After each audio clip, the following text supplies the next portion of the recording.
Israel, Shalom, Shalom. This is Soldier Judah with the Sons of Thunder Israelites. I want to give all praises, honor, and glory to Yahweh Ba'ashem Yahweh Shah. All right, today's class is going to be called Everything Goes Back to the Law. All right. Now, most of you, if you watched us, you believe that the law is not done away with. You believe that we have to keep the law. We have to keep these commandments, all right, to the best of our ability, right? But the majority of us have Christian family members that believe that the law is done away with. And this video, Lord willing, will help you explain to them that everything goes back to the law. You know, you have family members that say, I love God. I love the Most High. I love Jesus. You know, I love my neighbor as myself. I fear the Most High. Right? They say all these different things. And they think that they have wisdom, knowledge, and understanding. But they don't understand that all this comes through the keeping of the law. Right? And we know the law is not done away with. We're going to get that first, matter of fact. Let me get that first. All right? The law is not done away with. A lot of these people, they wrestle with Paul's words, as Peter said, right? So they think that Paul said that the law is done away with. And they wrestle with Galatians 3, basically. And they think that's saying, you know, we're just saved by faith alone. And that's not true. And Lord willing, if there's not already a video about Galatians 3 on the Patreon, I'll do one. All right? This is Matthew 5:17. It says, think not that I have come to destroy the law or the prophets. I am not come to destroy, but to fulfill. So this is Hamashiach Yahweh Shah, who the world ignorantly calls Jesus Christ. He's saying, think not that I come to destroy the law or the prophets. So I didn't come to destroy the law that was here or destroy anything that the prophets said concerning it, right? I didn't come to destroy, but I came to fulfill. What is he fulfilling? Everything that was written of him in the Old Testament. And yes, Hamashiach Yahweh Shah is in the Old Testament, right? It's verse 18. For verily I say unto you, till heaven and earth pass, one jot or one tittle shall in no wise pass from the law, till all be fulfilled. Right? So it's telling you right there that not one jot or one tittle, the smallest things in the law, will not be done away with. Heaven and earth will pass before that happens. Right? Verse 19. Whosoever therefore shall break one of these least commandments and shall teach men so, he shall be called least in the kingdom of heaven. Right? So your Christian pastors are telling you, you don't have to keep the law. The law is done away with. This is talking about him. It says, whosoever therefore shall break one of these least commandments and teach men to do so. They're teaching you right now that the law is done away with. Every Sunday you go there, they tell you we're saved by faith and grace, and that is it. But we're no longer under the curse of the law, not understanding what the curse of the law is. Right? But whosoever shall do and teach them shall be called great in the kingdom. And that's what we're striving to do, right? We're striving to be great in the kingdom of heaven. We don't want to be the least in the kingdom. We want to be great in the kingdom. You know what I'm saying? So it's our duty while we're here to teach men the law, statutes, and commandments of the Most High, right? So let's go ahead and start the lesson. My first precept is going to be the book of Matthew, chapter 22, verse 36. This is a Christian stronghold that a lot of our Christian relatives, they like to go to when we talk about the law. And this is one of those mental blocks that they have. I'll go ahead and read it. We'll start at 36. It says, Master, which is the great commandment in the law? Jesus said unto him, Thou shalt love the Most High thy power with all thy heart, and with all thy soul, and with all thy mind. This is the first and great commandment. So the Christians like to say, all we have to do is love the Most High with all our heart, soul, and mind. But Jesus said this is the first and the great commandment. And in verse 39, we're at verse 39. And the second is like unto it, Thou shalt love thy neighbor as thyself. On these two commandments hang all the law and the prophets. So they think all I have to do is love the Most High with all my heart, soul, and mind, and love my neighbor as myself, And that's all I have to do. The rest of those commandments is done away with. Those feast days are done. We don't have to wear fringes anymore. I can eat pork now. All I gotta do is love the Most High with all my heart, soul, and strength, and love my neighbor as myself. But this is a Christian stronghold that the Christian pastors put on our relatives, right? But we're gonna teach you today how everything reverts back to the law. You know, they love to say, "I love the Most High. I fear the Most High." See what I'm saying? I love my neighbor as myself. Not knowing that all reverts back to the law. So we're going to get into that. So we're going to go to the book of John, chapter 14 and verse 5. Because we're going to talk about, we're going to get a few precepts on how to love the Most High. I got quite a few precepts on that because that's one of the most important things that we could do, right? But it all goes back to the law. But we're going to prove it with scripture. Please have your notepads and your pens.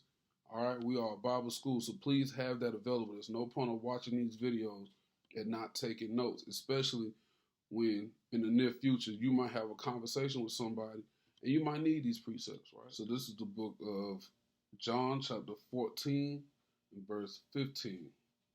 And it reads, "If you love me, keep my commandments." That's simple.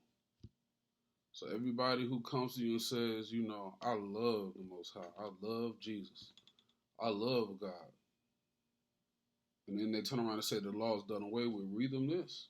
It says it's plain. "If ye love me, keep my commandments." It's in red letter. This is Yahweh Shah, who they know is Jesus talking, right? So if you love the Most High, you're going to keep his commandments. That's simple, right? Let's keep going. 1 John 5 and 3. All right. 1 John 5 and 3 says, "For this is the love of Yahweh, that we keep his commandments, and his commandments are not grievous." Right? So this is the love of God, right? For those who call him God, right? This is the love of God, that we keep his commandments, and his commandments are not grievous. What does that mean? If we love the Most High, we're going to keep his commandments, and his commandments are not hard.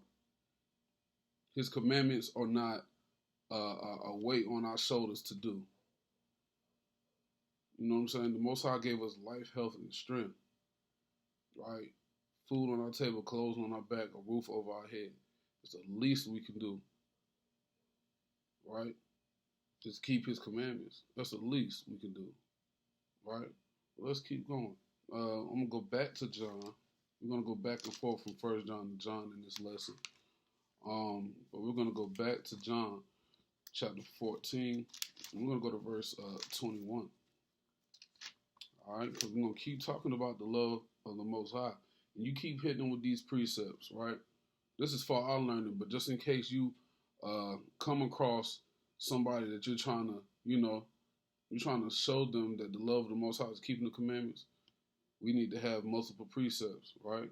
We need it out of the mouth of 2 or 3 witnesses, so the matter could be established. All right? So this is the book of John, chapter 14, verse 21. "He that hath my commandments and keepeth them, it is that love me." Right? So the person that loves the Most High is the one who keeps his commandments. They just said it a different way.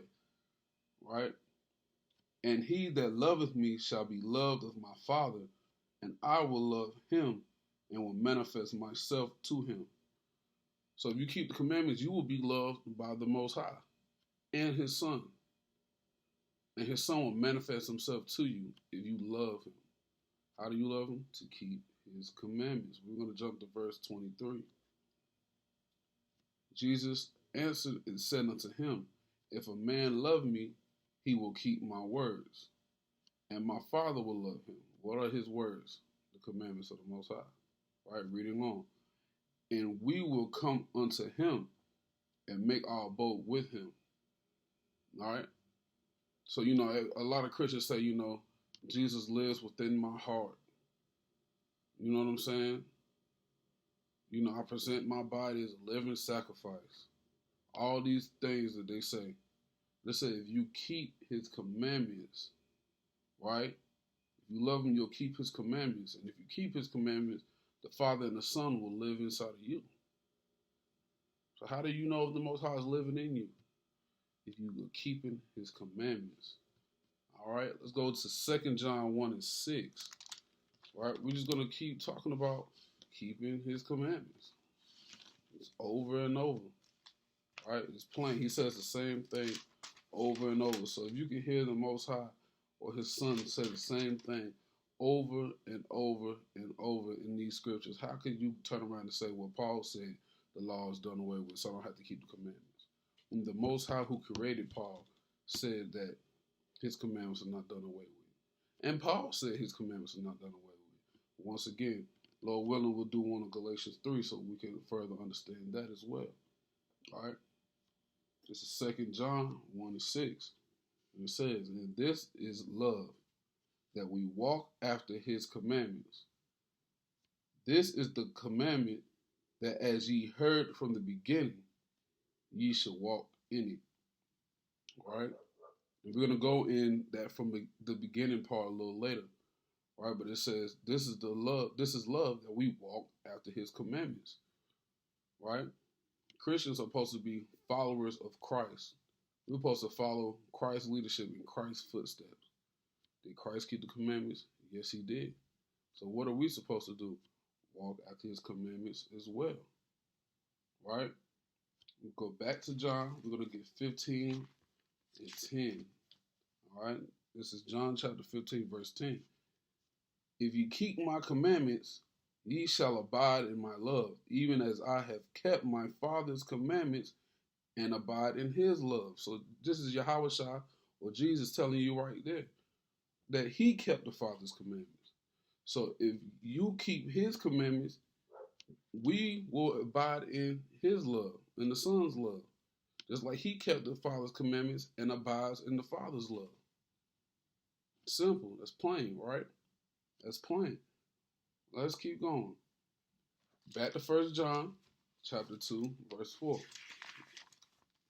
And as you can see, we got a couple more precepts on that, but we said the same thing over and over. 1 John is one of the last books of the Bible. If the law is done away with, why is one of the last books of the Bible telling you to keep the law? Right? Why is it doing that?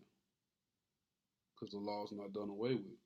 Right? This is 1 John chapter 2 and verse 4.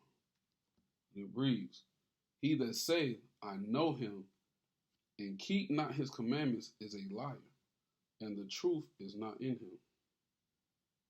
Right? Now we know the law is the truth. Right? It says in the scriptures, thy righteousness is an everlasting righteousness, and thy law is the truth. Let me get that real quick. All right.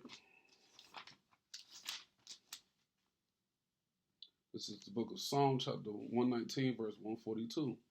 Thy righteousness is an everlasting righteousness, and thy law is the truth. Right? So when you believe that you're in the truth, you have to have the laws, because the law is the truth. You can't be in the truth without the laws of the Most High. You cannot. Because it says it plain. The law is the truth.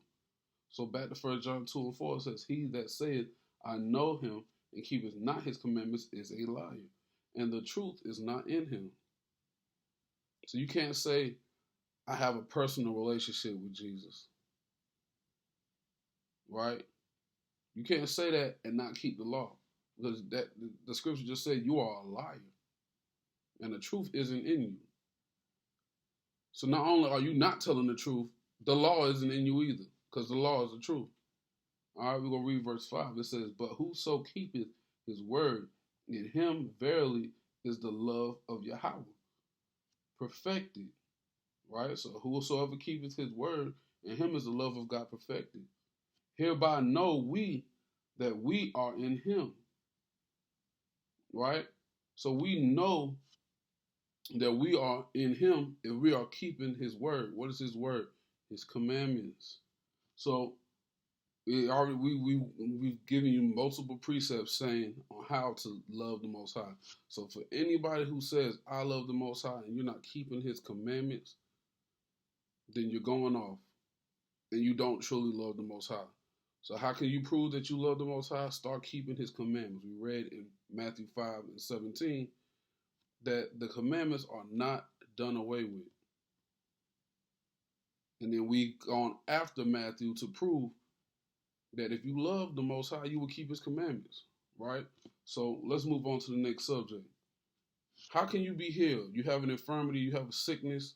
I just have one quick precept on this one. You have a sickness, you know, you want the Most High to heal you. You've been praying and praying and praying, but every time you go back to that doctor, he's just giving you another prescription. And it seems like you're getting sicker. Seems like it's not getting any better, right? And now you're losing hope. How are we healed? All right, this is Psalm 103, verse 2. I'm going to read the verse 4. It says, "Bless the Most High, O my soul, and forget not all his benefits, who forgiveth all thine iniquities," right?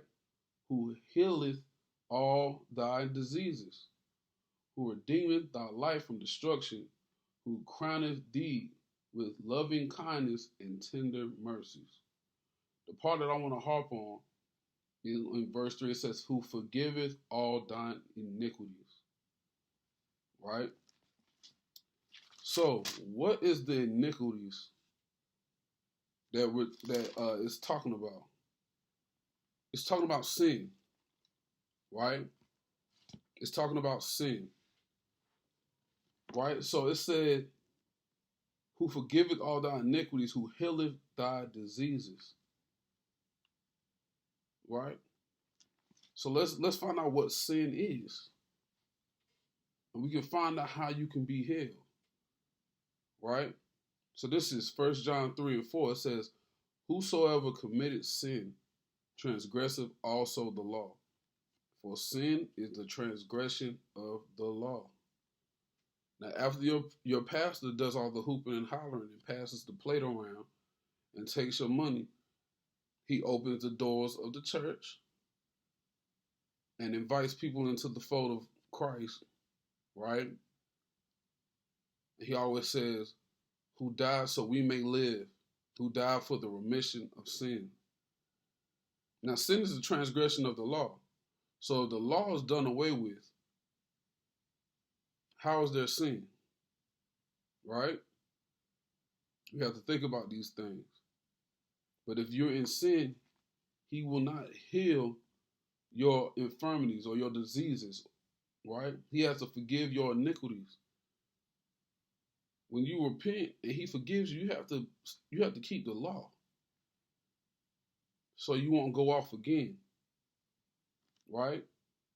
So we read it again. "Bless the Most High, O my soul, who forget not all his benefits, who forgiveth all thine iniquities, who healeth all thy diseases, who redeemeth thy life from destruction, who crowneth thee with loving kindness and tender mercies." All right? So you can be healed by keeping the law. All right? Because we know the Most High doesn't hear sinners. So you have to keep the law of the Most High, cry out to the Most High, fast and pray to the Most High that he forgives you of your iniquities so he can heal your body. And he will do so. All right? But we have to keep the law. All right? So now that we healed, how do we continue to live? How do we live? Right? Let's find out.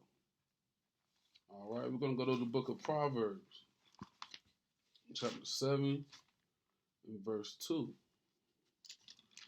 And it reads, "Keep my commandments and live." Plain, right? "Keep my commandments and live, and my law as the apple of thine eye." Right? For those of y'all that have kids, you might say, "My daughter's the apple of my eye." You know what I'm saying?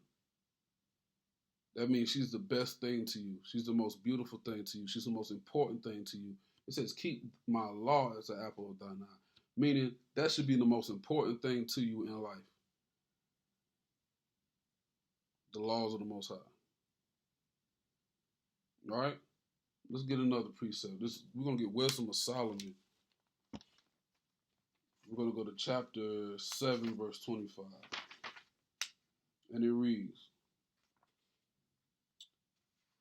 for she is the breath of the power. Salakia. We're actually going to go to verse 24. Let's go to verse 24. We're going to start there because this is how to gain wisdom as well. All right, so we're going to hit this twofold.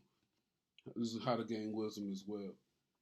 This is Wisdom of Solomon, chapter 7, verse 24. And it reads, for wisdom is more moving than any motion. She passeth and goeth through all thy things by reason of her pureness. For she is the breath of the power of God, and a pure influence flowing from the glory of the Almighty. Therefore, can no defiled thing fall into her. Right? So it says wisdom is more moving than any motion. Right? She's the breath of life of the power of the Most High. Right? So when we go back to Genesis and it talks about how the Most High breathed the breath of life in the man, he became a living soul. He gave him wisdom. But we're going to get further into that. Right? We're going to get John 6 and 63.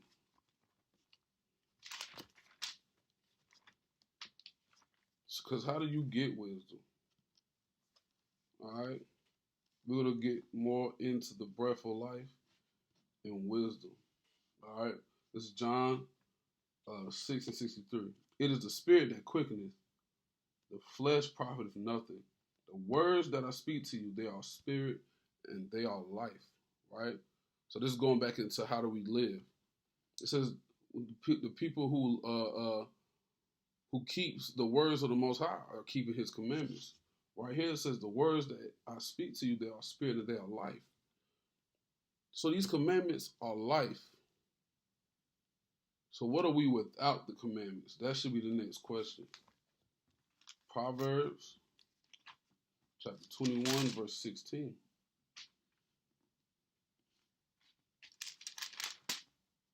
It reads, the man that walketh, Salaki, the man that wandereth out of the way of the understanding shall remain in the congregation of the dead. How do you get wisdom, knowledge, and understanding? Through the law. Right? Let's keep going. Let's prove that. I'm going to get Sirach, chapter 1. We're going to read from verse 1. And we're going to go all the way to verse 5. It reads, all wisdom cometh from the Most High, and is with him forever. Who can number the sand of the sea, and the drops of rain, and the days of eternity? Who can find out the height of heaven, and the breadth of the earth, and the deep, and wisdom? Wisdom hath been created before all things, and the understanding of prudence from the everlasting. The word of the Most High is the fountain of wisdom, and her ways are everlasting commandments. All right, so we have to follow the ways of these laws to get wisdom, knowledge, and understanding. Right? If we want wisdom, if you want to show yourself to be wise, you have to keep the commandments. Right? It's not hard, simple. All right. So now that we've gone into that, we talked about how to love the Most High.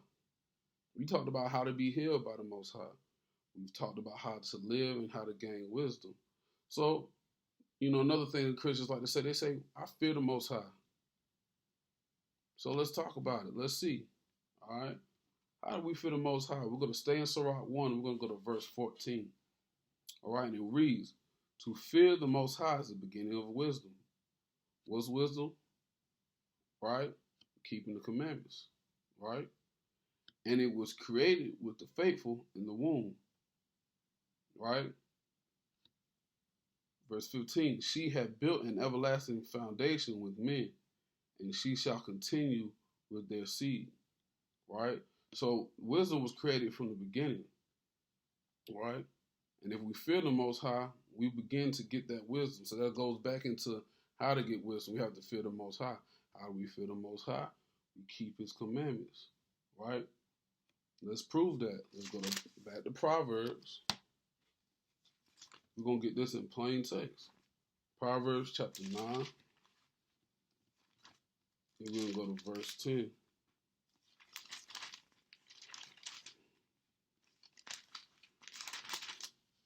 And it reads, "The fear of the Most High is the beginning of wisdom, and the knowledge of the holy is understanding." Right? So wisdom and knowledge and understanding come by the law. And if we fear the Most High, we begin to get wisdom. Said it again, just in a plainer sense. All right, so we're going to go to another precept. This is a good one. This is in Psalms 119. We're going to go to verse 98.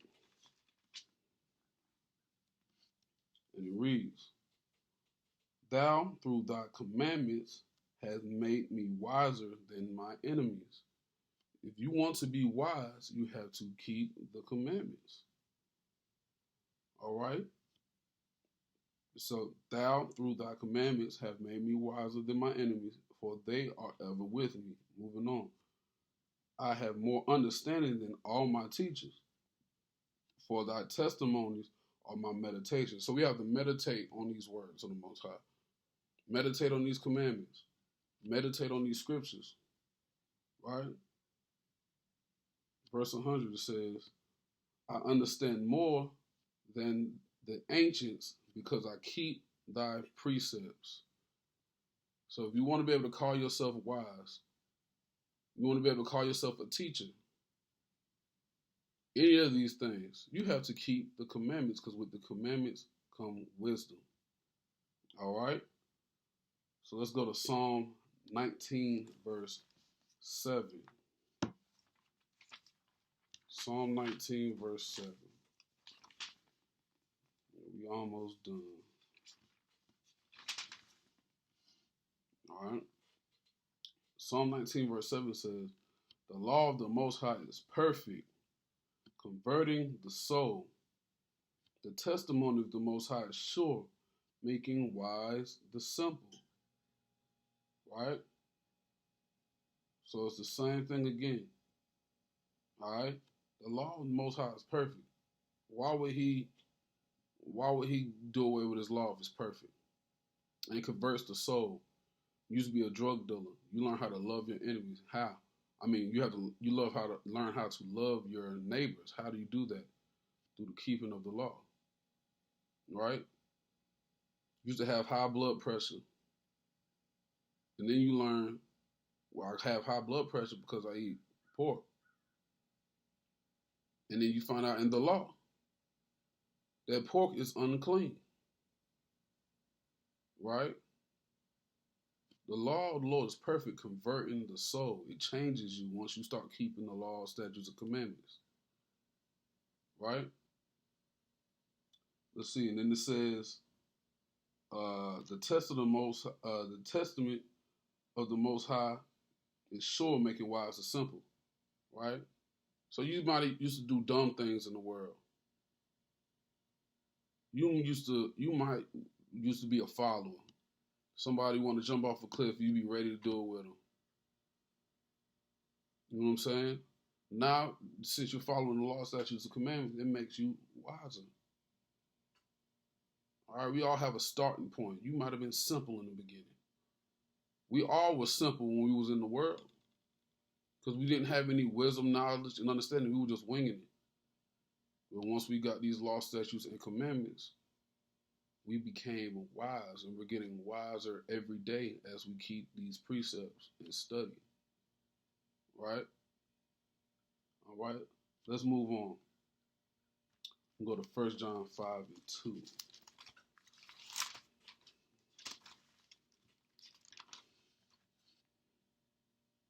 All right, because the next thing is, I love my neighbor as myself. Let's see if you love your neighbor as yourself. It says, "By this we know that we love the children of God, when we love God and we keep his commandments. Now, we already know that if you love God, you will keep his commandments. So loving God and keeping his commandments are synonymous, right? So when we love the Most High and keep his commandments, we love the children of the Most High. We won't suffer sin upon our neighbor. We won't feed them pork. You know what I'm saying? We bring them the truth. You know what I'm saying? We won't let them feed us pork, right? We correct them when they're wrong. We be a peacemaker instead of an instigator, all right? Because we're trying to serve the elect. The more people that are keeping the law, statutes, and commandments of the Most High, the more people, the quicker we can get up out of here, out of this captivity, and get the kingdom. So if you love your neighbor as yourself, you will follow the commandments of the Most High. Because you cannot love your neighbor without loving the Most High. And you can't love the Most High without keeping his laws. That's simple. All right? So we're going to go to 1 John 2 and 7. I almost got that earlier, but we're gonna get it now. All right? It says, "Brethren, I write no new commandment unto you, but an old commandment which ye have from the beginning. The old commandment is the word which ye have heard from the beginning." What's the word? The keeping of the commandments. The Mosaic law, right? Everything that you read about in the Old Testament that was given to our forefathers. Those are the laws that you got from the beginning. He didn't write anything new. He didn't change anything. All right, we're gonna jump to verse 24. It says, "Let that therefore abide in you, which ye have heard from the beginning." What is that? The law. "If that which ye have heard from the beginning shall remain in you, ye also shall continue in the Son and in the Father." So if these laws remain in our hearts, remain in our everyday lives, and we keep meditating on these laws and doing these laws and teaching these laws, we shall continue in the Son and in his Father. That's the only way. There's no way around it. All right? So the last precept that I want to give, we went over how to love the Most High, how to be healed, how to live, how to gain wisdom, how to fear the Most High. All of it went back to the law, correct? So I'm hoping you took these precepts down, right? So if you ever have to present this to somebody else, you'll have these precepts so you can show them that the loving the Most High is going through the law. Fearing the Most High is going through the law. Loving your neighbor is going through the law. Being healed, how to gain wisdom, how to live, that's all going through the law. All right? So we're going to wrap it up with this precept. This is Ecclesiastes chapter 12, verse 13, and we're going to read through verse 14. It says, "Let us hear the conclusion of the whole matter. Fear God," which is keeping his commandments. And it says, "and keep his commandments. For this is the whole duty of man." We were created to keep the Most High's commandments. So you can hoop and holler in church. You can run around the building. You can do a backflip. You can shout. You can do all of that. You can put all your money into the tithes and offerings basket. You can do that all you want to. But the real way to worship and praise the Most High, because yes, singing, that's one way.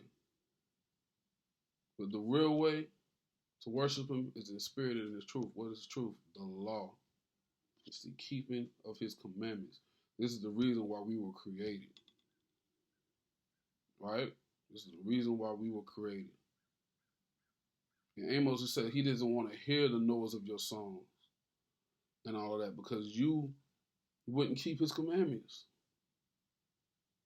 So what good is all that noise making if you're not following his rules and regulations? What's the point of all of that? Right? Let's go to verse 14. "For God shall bring every work into judgment with every secret thing, whether it be good or whether it be evil." So you can say what you want, you can do what you want, right? But he's going to bring every work, right? It's not just faith alone. It's also by your works. Your works is the keeping of the law, right? He's going to bring every work in a judgment, and with every secret thing, whether it be good or whether it be evil. All right? So we need to keep these laws, statutes, and commandments, for this is the whole duty of man. All right? So with that, soldier Judah, the sons of the Israelites, is our heart's prayer and desire for Israel that they might be saved. Shalom.